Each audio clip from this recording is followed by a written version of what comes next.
नमस्कार दोस्तों, स्वागत है आप सभी का। सीटेट 2021 पेपर 2 मैथ्स का यहाँ पर कंप्लीट सोल्यूशन है पूरे 30 क्वेश्चंस के। और साथ में यहाँ पर एक्सप्लेनेशन भी है संक्षेप में। थोड़ा सा मैंने यहाँ पर क्वेश्चन को ऑलरेडी कर रखा है, तो बिल्कुल आपको इजीली समझ में आ जाएगा और सभी आंसर आपको यहाँ पर करेक्टली ही बताए गए हैं। तो आप लोग जल्दी से चेक कर लीजिए अपने आंसर। इसके अलावा अदर सेक्शंस के आंसर की ऑलरेडी आपको प्रोवाइड कराए गए हैं। ऑफिशियल आंसर की आने में थोड़ा सा वक्त लग सकता है, तब तक आप लोग अपने आंसर की चेक कर लीजिए। पेपर 1 के भी सभी सेक्शंस के आंसर की मैंने ऑलरेडी अवेलेबल करवा दिए हैं।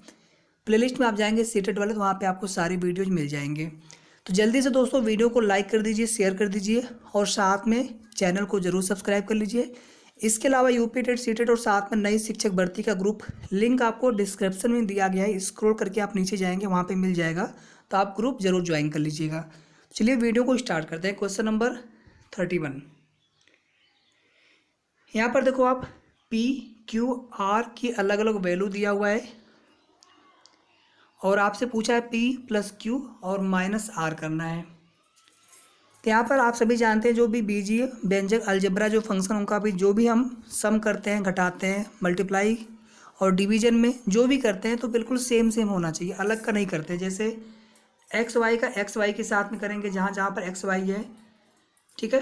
तो पहले मैंने यहाँ पे पी प्लस क्यू करना था और उसमें से माइनस आर। जैसे यहाँ पर देखिए 12 है एक्स वाई, 9 एक्स वाई है क्यू में, और इसमें से माइनस करना है आर वाले, आर में जो एक्स वाई है। तो यहाँ पर हमें मिल गया 12 + 9 21 हो गया और एक गया उसमें से 20 एक्स वाई। ऐसे ही एक्स स्क्वायर वाला और वाई स्क्वायर वाला हम लोग कर लेंगे, तो यहाँ पर फाइनली हमें ये मिल जाएगा। तीसरा वाला यहाँ पे बिल्कुल करेक्ट आंसर है। 31 का third is the correct answer. आगे देखो आप 32 और इसका सोल्यूशन देखो आप यहाँ पर है। एक्स की पावर 4 + 1/x की पावर 4, ये 322 दिया हुआ है इसका मान, और x is not equal to 0 और आपसे पूछा है x - 1/x का मान क्या होगा। तो हम क्या करेंगे, पहले x - 1/x का होल स्क्वायर करेंगे तो हमें ये मिल जाएगा। इसको हम कुछ इस तरह से लिख लेंगे, वापस से दोनों साइड का स्क्वायर करेंगे, ये हो जाएगा आपका कुछ इस तरह से इतना, और ये आपका हो जाएगा इस तरह से a + b square, a + b का होल स्क्वायर करेंगे आप लोग, a² + b² + 2ab। इसमें क्या है 2ab करने पे यहाँ पर जो है x - 1/x में 2ab करने पर ये चीज़ कैंसिल आउट हो जाएगा, चाहे यहाँ पर स्क्वायर हो, ठीक है। तो डायरेक्टली मैंने यहाँ पर 2 और यहाँ पर भी मैंने 2 लिख दिया हुआ है। फिर देखो आगे आप इसको थोड़ा सा सॉल्व कर लेंगे यहाँ पर, ठीक। और इसकी जगह में हम 322 रख लेंगे, आपको पता है इसकी वैल्यू दिया हुआ है। फिर यहाँ पे 320 मिल गया और इसके बाद फिर हम लोग ऑप्शन से जाएंगे। ऑप्शन से मैंने यहाँ पर चेक किया, मैंने 4 यहाँ पर रखा, x - 1/x की वैल्यू 4 बाई एजम्पशन। तो यहाँ पे पावर 4 करने पर ये 256 आएगा 4 का, इसकी वैल्यू 4 है इसकी वैल्यू, और यहाँ पे स्क्वायर है, स्क्वायर करके फिर 4 से मल्टीप्लाई करेंगे, यहाँ पे 64 आ जाएगा। फाइनली ऐड करने पे 320 आ गया। तुम्हारा यहाँ पर करेक्ट आंसर कौन सा है, फर्स्ट वाला। आपको भी ऐसा ही करना था। नेक्स्ट देखो आप लोग यहाँ पर 33, यहाँ पर आपको एक द्विघात समीकरण क्वाड्रेटिक इक्वेशन दिया हुआ है और इसको इक्वल किया हुआ है ax + b एक ब्रैकेट में और cx + d दूसरे ब्रैकेट में, दोनों का मल्टीप्लाई है। हम क्या करते हैं, इसको भी हम गुणनखंड के रूप में पहले कर लेते हैं। गुणनखंड आप सभी को करना आता होगा। फैक्टर मीट जो हमारा संख्या है या बीजीय व्यंजक है -26x, तो यहाँ पर हम 26 को डिवाइड करेंगे -20 और -6 के फॉर्म में। यहाँ पर देखो मैंने ऑलरेडी सॉल्व किया हुआ है। यहाँ पर नीचे हमें फाइनली यहाँ पर ये कुछ इतना आ रहा है इसका मान,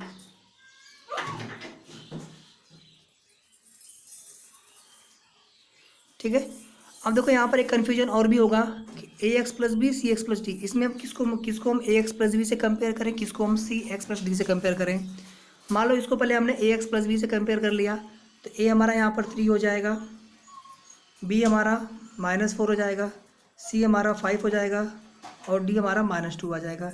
फिर ये वैल्यू हम इसमें पुट करके देखेंगे, ठीक है। तो हमारा आंसर यहाँ पर आ जाएगा फर्स्ट 1। फिर आप यहाँ पर नेक्स्ट देखो, ट्रायंगल ABC और ट्रायंगल DEF है और इसमें बोला है AB = EF, BC = DE, CA = FD। इसमें देखो पहले आप ट्रायंगल लिख लो इस तरह से, ट्रायंगल आप इस तरह से बना लो ABCDEF, और जो साइड्स इक्वल हैं उनको आप इक्वल लिख लो।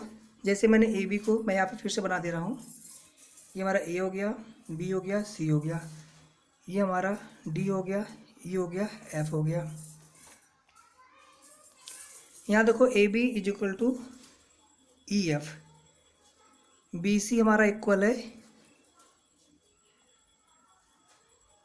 DE के, और CA हमारा इक्वल है FD के। ओके, अब देखो यहाँ से आप ट्रायंगल ABC हमने ऐसे लिया। ओके, हम यहाँ से A से चलना स्टार्ट करते हैं। जो देखिए यहाँ पर सिंगल वाला साइन है ना, ये वाला साइन, तो हम इसके यहाँ से स्टार्ट किए ना लेफ्ट साइड से, तो इसके भी आप यहाँ से लेफ्ट साइड से स्टार्ट करो। आप यहाँ पर हम गए एंटी क्लॉकवाइज, तो यहाँ पर भी आप एंटी क्लॉकवाइज इस तरह चलिए, तो क्या आ जाएगा यहाँ पर EFD। यही रूल होता है जब भी हमें सर्वांग समता कांग्रुएंसी देखना होता है, तो इसी तरह से हम यहाँ पर करते हैं इसको। तो सेकंड वाला यहाँ पे बिल्कुल हो जाएगा करेक्ट आंसर हमारा 34 का। 35 देखो आप, निम्न में से कौन सी एक समकोण त्रिभुज की भुजाएं हो सकती हैं। यहाँ पर देखो आपको इसी तरह से करना है। सबसे बड़ी जो भुजा होगी इसमें, उसको आप हाइपोटेनस आपको लेना ही लेना है। आप सभी जानते हैं हाइपोटेनस एक राइट एंगल ट्रायंगल समकोण त्रिभुज में जो कर्ण वाली भुजा सबसे लंबी होती है उसका स्क्वायर करके देखिए, और प्लस जो शेष दोनों भुजाएं हैं उनका आप स्क्वायर कर लीजिए। ठीक है, लंब का स्क्वायर प्लस आधार का स्क्वायर। अगर ये इसके बराबर आता है तो आपका वही वाले जो तीनों साइड्स होंगी वो किसी भी समकोण त्रिभुज की भुजाएं हो सकती हैं। तो यहाँ पर दोस्तों सॉल्व करके देखना होगा। तीसरा वाला हमारे यहाँ पर करेक्ट आंसर होगा। एक ऑप्शन आप यहाँ पर एलिमिनेट कर सकते हैं, कैसे, जो सेकंड वाला है। ट्रायंगल बनाने के लिए कभी भी जो दो साइड्स होते हैं उनका सम उनको आप जोड़ेंगे ना, हमेशा उसका जो मान होना चाहिए तीसरी वाली भुजा की लंबाई से बड़ा होना चाहिए। आप लोग इसको याद रखिएगा। यहाँ पर आप 15 और 32 जोड़ेंगे ना, तो कितना आ रहा है यहाँ पे 47 आ रहा है, जो कि 57 से कम है। तो ये तो आपका ट्रायंगल पॉसिबल ही नहीं था सेकंड वाला। बाकी हमें फर्स्ट, थर्ड और फोर्थ से चेक करना था। ठीक है, तो यहाँ पर हमें थर्ड वाला आंसर जो है बिल्कुल करेक्ट मिल रहा है। यहाँ पे 97 का होल स्क्वायर ये बराबर आ रहा है 65 का होल स्क्वायर के प्लस 72 का होल स्क्वायर करेंगे। आप करके देख लीजिएगा, मैंने ऑलरेडी किया हुआ है। क्वेश्चन नंबर 36, किसी बहुफलक पॉलीहेड्रॉन के 7 फलक दिया हुआ है फेसेस और 10 वर्टिसेस शीर्ष दिया हुआ है। पूछ रहा है किनारों की संख्या। जैसे आप ये देख लीजिए ध्यान से, अगर आप देखेंगे जैसे हमारा ये नीचे वाला बेस हो गया, यहाँ से हमने ऐसे बनाया हमने टेट्राहेड्रॉन इस तरह से। तो इसमें देखो आप टोटल कितने फेस हो गए, 4 फेस हो गए। कार्नर आप काउंट कर लो 1 2 3 4, 8 कार्नर हो गए। लेकिन फेसेस यहाँ पर कितने होंगे ये आपको बताना है। इसका एक सिंपल सा फार्मूला है। आप क्या करिए, फलक की जो संख्या है उसमें शीर्ष की संख्या को जोड़ दीजिए और उसमें से -2 कर दीजिए। ये फार्मूला मैंने यहाँ पे ऑलरेडी लिख रखा है। तो इससे हमें क्या होगा, बहुफलक के किनारों की संख्या हमें पता चल जाएगा। जैसे ये किनारा है, ये किनारा है, ये किनारा है, ये किनारा है, ये किनारा है। ठीक, इसके बाद उस साइड वाला वो होगा ट्रायंगल जो बेस वाला हमारा है। पहले ये तीनों किनारे हमारे यहाँ पर हो गए, फिर ये किनारा हो गया, ये किनारा हो गया, ये किनारा हो गया। ठीक है, एक ये यहाँ से भी मिलाएंगे हम, ये किनारा हो गया। मुझे लग रहा है सभी को पता होगा टेट्राहेड्रॉन कैसे बनाते हैं हम लोग। तो यहाँ पर राइट आंसर हो जाएगा 36 का सेकंड। बहुत बिल्कुल सिंपल सा क्वेश्चन था। 7 और 10 को ऐड करना था, 2 माइनस करना था। 37 देखो आप, त्रिभुज ABC में भुजा AB को E तक बढ़ाया है। यहाँ पर मैंने फिगर ऑलरेडी बना रखा है। CA को D तक बढ़ाया है। बोल रहा है कि BAD 125 अंश, EBC 100 अंश है, तो निम्न में से कौन सा सत्य है। देखो ध्यान से आप लोग, यहाँ पर त्रिभुज के तीनों अंतः कोणों का मान 180 होता है। A+C आपको दिया है 100 डिग्री। कैसे, ये 100 है ना, जो बहिर्कोण है इसका मान किसके बराबर होता है त्रिभुज में, इन दोनों कोणों के बराबर होता है। ये रूल होता है ना, जैसे मैंने ये भुजा आगे बढ़ा दी तो इसका जो मान होगा ना इन दोनों के सम के बराबर होगा। तो यहाँ पर मैंने इसी तरह से 2 रिलेशन लिख लिए, A+C और B+C का मान पता चल गया। A+B+C 180 होता तो हमें यहाँ से तीनों ही एंगल के मान अलग अलग पता चल गए। अब जो एंगल बड़ा होगा ना जिस एंगल से, तो उसके सामने वाली भुजा भी उस दूसरे वाले जो एंगल छोटा होगा उससे, उसके सामने वाली भुजा से बड़ा भुजा होगा। यानी मान लीजिए ये 60 है और ये मान लीजिए 40 है, तो इसके जो सामने की भुजा होगी, ये कोण छोटा है 60 से, तो इसके सामने की भुजा जो ये होगी इस 60 वाले सामने की भुजा से छोटी होगी। ये चीज़ आप सभी लोग जानते होंगे। तो पहला वाला रिलेशन गलत हो गया, सेकंड वाला ऑप्शन सही है। ABC और ACB का अंतर 35 डिग्री है। ABC मतलब एंगल B और ACB मतलब एंगल C। आप इन दोनों का डिफरेंस देख लीजिए, यहाँ पर 80 और 45 का 35 डिग्री है। ठीक है, तो यहाँ पर सेकंड वाला ऑप्शन बिल्कुल करेक्ट आंसर होगा। अब यहाँ पे 38 देख लो आप। थोड़ा सा टाइम जरूर लग रहा है मित्रों, लेकिन आप लोग वीडियो को पूरा देख लीजिएगा, आपको बहुत अच्छे से समझ में आ जाएगा और आगे जो है आपको यूपी टेट और सुपर टेट के लिए भी बिल्कुल काम करेगा ये। और इसी तरह से देखिए, जिन्होंने हमारी टेस्ट सीरीज सॉल्व की होगी ना, उनको ये पेपर बहुत ईजी लगा होगा। देखो यहाँ पे 38 ग्रुप आप लोग ज्वाइन कर लीजिएगा, नई शिक्षक भर्ती वाला यूपी टेट और सीटेट वाला। लिंक आपको डिस्क्रिप्शन में नीचे दिया हुआ है, स्क्रॉल करके आप करेंगे नीचे जाएंगे तो वहाँ पे लिंक मिल जाएगा। टेलीग्राम चैनल भी आप उसको भी ज्वाइन कर सकते हैं। एक समलम्ब दिया हुआ है PQRS, मैंने यहाँ पे समलम्ब बना रखा है ऑलरेडी। PQ पैरेलल है SR के, PQ तथा SR का अनुपात 3:2 है। तो आप यहाँ पे मान लीजिए PQ बराबर 3 के और SR बराबर 2 के, क्योंकि दोनों का रेशियो 3:2 है। तो हम यहाँ पे क्या करते हैं, एक कांस्टेंट फैक्टर से मल्टीप्लाई कर लेते हैं, दोनों में वेरिएबल फैक्टर से। क्षेत्रफल दिया हुआ है 480 वर्ग सेंटीमीटर और क्षेत्रफल का फार्मूला होता है 1/2। जो पैरेलल समांतर भुजाएं होती हैं उनको ऐड कर देते हैं और इसमें जो है दोनों के बीच की जो लंबवत दूरी होती है उससे हम मल्टीप्लाई कर लेते हैं। ये हमारा लंबवत दूरी हो गया। ठीक है, हमने यहाँ पे कर रखा है। फिर हमने यहाँ पर PQ प्लस SR की जगह ये वैल्यू पुट कर दी, 5 के आ गया। फिर सॉल्व करने में फाइनली यहाँ पर K की वैल्यू 16 मिल गई। फिर उस K की वैल्यू को हम SR बराबर 2 के है, तो इसमें हम 16 से मल्टीप्लाई कर देंगे, K की जगह 16 रख देंगे, तो यहाँ से हमें मिल गया 32 सेंटीमीटर। तो बहुत ईजी क्वेश्चन था, बिल्कुल आपको बस ये फार्मूला आपको पता होना चाहिए था और आपको इस तरह से भुजाओं को मानना था। आप यहाँ पे 3x 2x भी ले सकते हैं, जो आपका मन करे। 3a 2a ले लीजिए। 38 का सेकेंड, 38 का first is the correct answer. 39 देखो आप, 88 सेंटीमीटर और 10 सेंटीमीटर माप वाले एक आयताकार कागज़ का टुकड़ा है। इससे जो है बिना कोई भी कागज़ कहीं पे मोड़े यानी अतिव्यापन किए एक यहाँ पर बेलन बनाया गया है। 10 सेंटीमीटर इसकी ऊंचाई है। पूछ रहा है बेलन के लिए इसका आयतन कितना होगा, धारिता पूछ रहा है और वो भी लीटर में पूछ रहा है आपसे। बहुत आसान क्वेश्चन है, ध्यान से देखो आप लोग। बेलन जो बनाया है ना उसकी जो हाइट है 10 सेंटीमीटर है, ये हाइट। इसका मतलब ये हो गया कि जो ये चीज़ है ना इसको ऐसे मोड़ दिया। समझ में आया आप सभी को? तो ये जो लंबाई होगी, ये जो लंबाई होगी, ये बेलन का ये वाला बन जाएगा। ये लंबाई बेलन की है, मतलब ये सर्कल हमारा इस तरह से है। आप ऊपर से देखेंगे आपको सर्कल दिखेगा। तो ये जो लंबाई पूरी है कितना होगा, जो ये लंबाई है आयत की 88 सेंटीमीटर, और सर्कल में जो ये मान होता है ना परिधि का, ये होता है 2πr। इसको हम इक्वल कर देंगे इस लंबाई के 88 सेंटीमीटर के। तो यहाँ से हमें r की वैल्यू निकल आएगी। r यहाँ से मिल गया 14 सेंटीमीटर। फिर हमें पता है बेलन के लिए जो आयतन का फार्मूला होता है πr² h होता है। पाई रख देंगे 22/7, r की वैल्यू हमें पता चल गई 14 × 14, और h की जगह हम 10 रख देंगे। मल्टीप्लाई करने पे आएगा 6160 सेंटीमीटर क्यूब। हमें पूछा है यहाँ पर लीटर में धारिता, तो इसमें हम 1000 से डिवाइड कर देंगे, क्योंकि 1000 सेंटीमीटर क्यूब बराबर होता है 1 लीटर। तो यहाँ पर हम 6160 में 1000 से डिवाइड कर देंगे तो हमारा लीटर में कन्वर्ट हो जाएगा। तो 6.16 लीटर आंसर आ जाएगा हमारा। फर्स्ट वाला यहाँ पे बिल्कुल करेक्ट आंसर है 39 का। तो आई होप सभी को समझ में आ गया होगा ये क्वेश्चन। 40 देखो आप, किसी घन का आयतन दिया हुआ है 2197 सेंटीमीटर क्यूब। इसका पार्श्व पृष्ठीय क्षेत्रफल पूछा है। ठीक है, मतलब टोटल नहीं पूछा है सरफेस एरिया, पृष्ठीय क्षेत्रफल, केवल पार्श्व पूछा है। जैसे ये हमारा घन हो गया, सभी इसके फेस जो होते हैं एक स्क्वायर वर्ग की तरह होते हैं, और वर्ग का क्षेत्रफल कितना होता है a² होता है।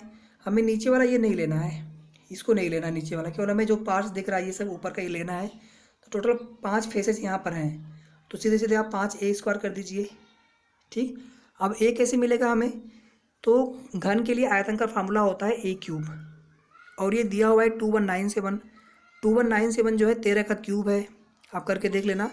तो ए क्यूब बराबर 13 का क्यूब हो गया, तो ए बराबर 13 हो जाएगा। घनमूल ले लेंगे दोनों पक्षों का, फिर ये वैल्यू आप यहाँ पे पुट कर लेंगे तो आपको मिल जाएगा 845 वर्ग सेंटीमीटर घन का पार्श्व पृष्ठीय क्षेत्रफल। सेकंड हमारा हो जाएगा बिल्कुल करेक्ट आंसर। 41 बहुत ही आसान क्वेश्चन है। कोई आंकड़ा दिया हुआ है और पूछ रहा है इसके परिसर, बहुलक और माध्यक का माध्य बताइए। परिसर मतलब होता है, पहले इसको आप लिख लीजिए, मैंने यहाँ पे इंक्रीजिंग या फिर डिक्रीजिंग ऑर्डर में लिख लीजिए, घटते या बढ़ते क्रम में। मैंने यहाँ पर बढ़ते हुए क्रम में लिख रखा है 2 से स्टार्ट करके। तो सबसे बड़ी वैल्यू 19 है, उसमें से 2 माइनस कर देंगे तो ये हमारा हो जाएगा परिसर 17 पहला। बहुलक जो सबसे अधिक बार आता है, तो यहाँ पर देखिए 4 जो है सबसे अधिक बार आया, फिर तो 4 हमारा बहुलक हो गया। माध्यक ठीक जो बीच वाली संख्या होती है, टोटल संख्या 15 है, तो जो 8वीं संख्या होगी यहाँ पर ये 6, ये हमारा माध्यक हो जाएगा। तो माध्यक हमारा 6 हो गया। इन तीनों का लेना है समांतर माध्य, तो तीनों को ऐड करके इसमें हम 3 से डिवाइड कर देंगे, तो ये हमारा हो जाएगा समांतर माध्य या फिर माध्य बोल लीजिए आप 9। फर्स्ट वाला हमारा बिल्कुल राइट आंसर होगा। फिर देखो आप यहाँ पे 42 पीडोगॉजी माध्यमिक विद्यालय में पीडोगॉजी में दोस्तों एक प्रश्न में अधिकतम हो सकता है परिवर्तन, जब सीबीएसई की तरफ से ऑफिशियल आंसर किया जाएगा। माध्यमिक विद्यालय में 2 दशमलव वाली संख्याओं के गुणनफल की संकल्पना का परिचय देने के लिए निम्न में से कौन सी सर्वाधिक उपयुक्त रणनीति है, आपको ये बताना है। संकल्पना का परिचय देने के लिए कलन विधि का प्रयोग किया जाना चाहिए, ठीक है। 2 दशमलव वाली संख्याओं के गुणनफल की संकल्पना का परिचय देने के लिए, अब देखिए यहाँ पर इन तीनों से ये अस्पष्ट, ये तो पूरी तरह से गलत ऑप्शन है। इन दोनों से कुछ अस्पष्ट नहीं हो पा रहा है कि पूरी तरह से ये हो सकता है। कलन विधि से संभव है ये चीज़, एल्गोरिदम मेथड से। तो यहाँ पर मेरे हिसाब से 4th वाला जो है बिल्कुल करेक्ट आंसर होना चाहिए क्वेश्चन नंबर 42 के लिए। 43 यहाँ पर देखिए, निम्न में से कौन सा गणित शिक्षण का संकीर्ण उद्देश्य है। तो बहुत आसान सा प्रश्न है, सेकंड वाला यहाँ पर हमारा राइट आंसर हो जाएगा। 44 देखो आप, निम्न में से कौन सी योजना विद्यार्थियों को गणितीय प्रश्नों को हल करने का शिक्षण देने के लिए सर्वाधिक उपयुक्त है।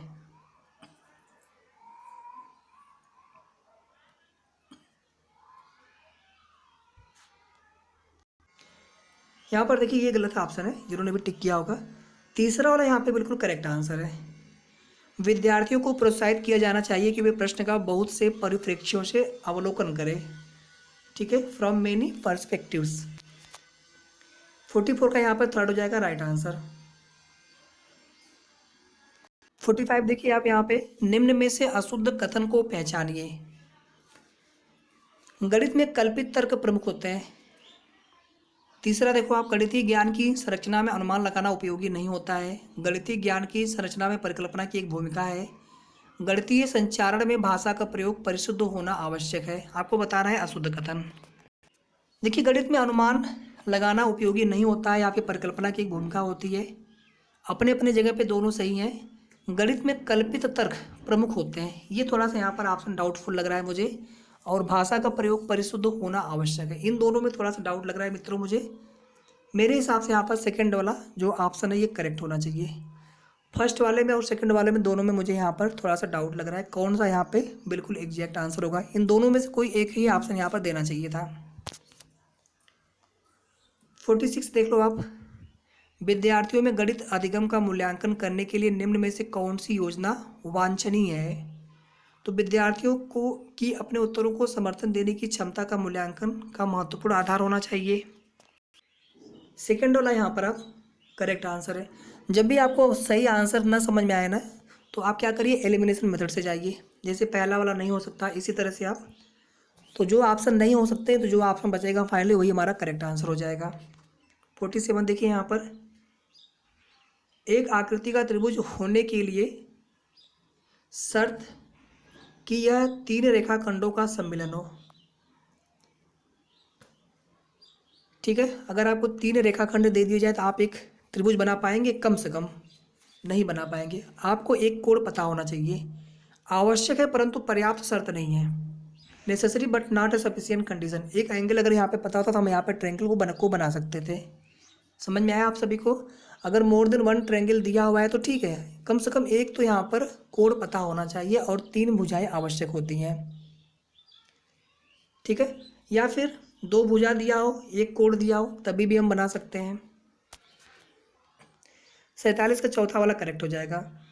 48 देखो आप, पूछ रहा है निम्न कथनों में से कौन सा सत्य है? सी ए का विलोम है।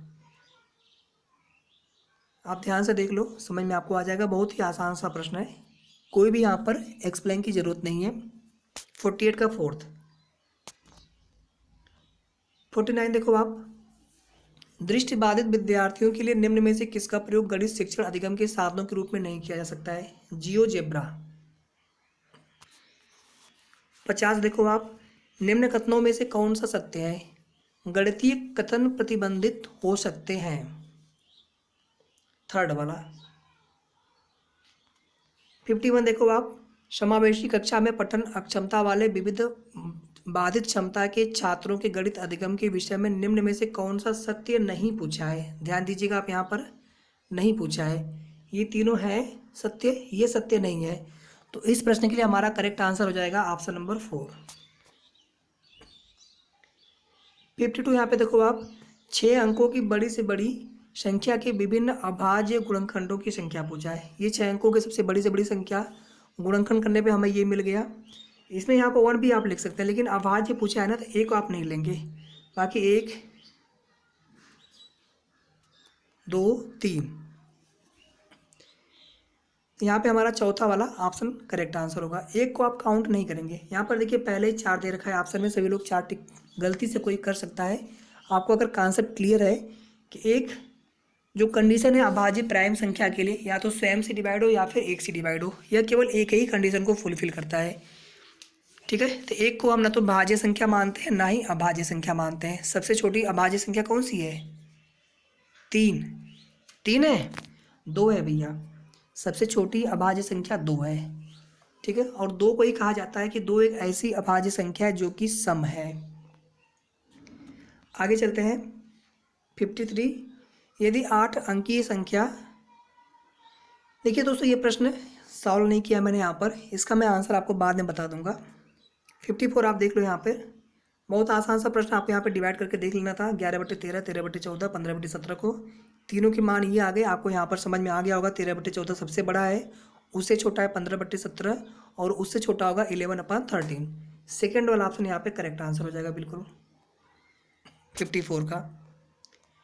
55 देखो आप, बिल्कुल आसान सा प्रश्न है, ये आपको दिया हुआ है। तो यहाँ पे क्या करिए, पहले इन तीनों को आप ऐड कर लीजिए, इतना आ गया, इसका आप 1.1 से मल्टीप्लाई कर लीजिए, तो इतना आ गया 1.1011, और इधर है राइट हैंड साइड पे 2 माइनस के। फिर इसको आप सॉल्व कर लीजिए, इसमें से इसको माइनस करना है, तो आपका आ जाएगा 1.8929 और बराबर 2 माइनस के। तो के लिए क्या करेंगे, के को आप इधर लेकर आइए और इसको आप उधर लेके जाइए, 2 में से माइनस कर दीजिए इसको, तो 0.1071। सेकेंड वाला ऑप्शन यहाँ पे करेक्ट आंसर है। ये भी बहुत आसान सा प्रश्न था, इजी क्वेश्चन था। 55 का second is the correct answer. 56 यहाँ पे देखो आप, 3/4, -3/4 और 5/6 के बीच में कौन सी संख्या स्थित नहीं है? चारों का मैंने यहाँ पे मान निकाल रखा है, पहले आप इनको डिवाइड करके देख लीजिए कितना का मान है। -0.75 और यहाँ पर 8.33, 5/6 के लिए। इसको डिवाइड करके आप देख लीजिए सभी को। जीरो तो आपका बिल्कुल है, आप समझ पा रहे हैं ना, ये जीरो हमारा हो गया यहाँ पर। इधर हम जाएंगे पॉजिटिव, इधर जाएंगे हम नेगेटिव में, ठीक है। -0.777, यानी मान लीजिए यहाँ पर -0.75 है, इससे इधर जाएंगे हम, तो यहाँ पे हमें कहीं मिलेगा -0.777। तो ये संख्या हमारी इनके बीच में बिलोंग नहीं करेगा, स्थित नहीं है। तीसरा वाला यहाँ पे बिल्कुल करेक्ट आंसर हो जाएगा।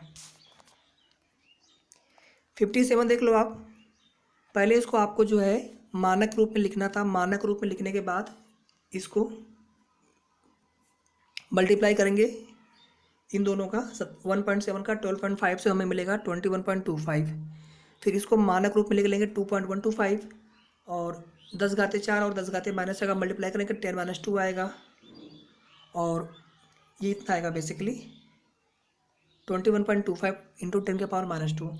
ये डेसिमल यहाँ लिख लेते हैं हम लोग मानक रूप में, तो तो इसमें जो है क्या करेंगे हम, एक डेसिमल यहाँ पे कम हो जाएगा, क्योंकि ये संख्या हमने छोटी कर दी 10 गुना, तो इसको आप 10 गुना बढ़ा दीजिए। ये 10 के खाते -2 है, मतलब 1/100 है। 10 गुना कर देंगे तो कितना हो जाएगा, 1/10 हो जाएगा, मतलब 10 की पावर -1। ये हमारा हो गया के, ये हमारा हो गया एन। 2 के कर दीजिए यहाँ पर, तो 4.250, और इसमें से इसको हमें करना है प्लस एन, तो एन की जगह मतलब -1 है तो हम यहाँ पे -1 कर देंगे। फाइनली हमारा आ जाएगा 3.250। थर्ड वाला यहाँ पे बिल्कुल करेक्ट ऑप्शन होगा। आई होप आप सभी को समझ में आ गया होगा क्वेश्चन, ठीक है। 58 देख लो आप, दो संख्याएं हैं 3 और 5 के अनुपात में, तो आप क्या करिए जल्दी से 3x और 5x या फिर 3a 5a कुछ मान लीजिए संख्या को, प्रत्येक में 12 जोड़ दीजिए यहाँ पर, और इसको बराबर कर दीजिए 5/7। फिर यहाँ पर क्रॉस मल्टीप्लाई 3 गुणा कर दीजिए, और यहाँ से x की वैल्यू आपको मिल जाएगी 6। आपको पूछा है दी गई दोनों संख्याओं का योग, 3x और 5x का योग कितना होगा, 8x हो जाएगा। x की जगह 6 रख लीजिए, मतलब आप तो 8 गुणे 6 यहाँ पे कितना हो जाएगा 48। सेकेंड वाला ऑप्शन यहाँ पे करेक्ट आंसर हो जाएगा 58 के लिए। 59 देख लो आप, किसी वस्तु का अंकित मूल्य आपको दिया हुआ है 840 रुपये, और आपसे पूछा है 15% छूट दिया जा रहा है और 19% का लाभ है, तो वस्तु का क्रय मूल्य बताइए। बिल्कुल सिंपल सा क्वेश्चन था। जो अंकित मूल्य होता है ना, उसमें क्या करते हैं हम लोग, जो छूट देते हैं ना उसको 100 से माइनस कर लेते हैं, और 840 यानी अंकित मूल्य में मल्टीप्लाई कर लेते हैं, और इसमें क्या करते हैं हम लोग डिवाइड करते हैं 100 माइनस 100 प्लस जो हमारा लाभ होता है 19। ये हो जाएगा 840, ये हो जाएगा 85, और नीचे हो जाएगा 119। ये पूरा हम सॉल्व कर लेंगे, हमें मिल जाएगा 600। एक लाइन का ये क्वेश्चन था। जिनको भी ये पता था ट्रिक, मैंने ऑलरेडी ये ट्रिक बता रखी थी टेस्ट सीरीज में। तो यहाँ पर 59 का राइट आंसर हो जाएगा सेकंड वाला। और लास्ट क्वेश्चन हमारा है 5x - 7/3 + 2 और = 4x - 3/4 + 4x। ठीक है, 2 को आप उधर लेके चले जाइए और इसको आप इधर लेके आ जाइए ऐसे। फिर यहाँ पे हम एलसीएम ले लेंगे 3 और 4 का, दोनों भिन्नों के, तो 12 हो जाएगा। फिर ये पूरा सॉल्व कर लेंगे, ठीक। तो फाइनली ये आपको इतना मिल जाएगा। फिर यहाँ पर हम थोड़ा और सॉल्व कर लेंगे, तो हमें यहाँ पर फाइनली जो x की वैल्यू कितनी मिल जाएगी 1/8। हमसे पूछा है 8x + 5 का मान, तो आप x की जगह 1/8 रख लीजिए, प्लस 5 ऐड करेंगे कितना हो जाएगा 6 यहाँ पे आएगा फाइनली। तो 60 का 4th one is the correct answer. I hope आप सभी के मैक्सिमम क्वेश्चन सही हुए होंगे और आप सभी लोग अच्छे अंक से, अच्छे मार्क्स से आप लोग क्वालिफाई करेंगे सीटेट पेपर 1 पेपर 2 दोनों।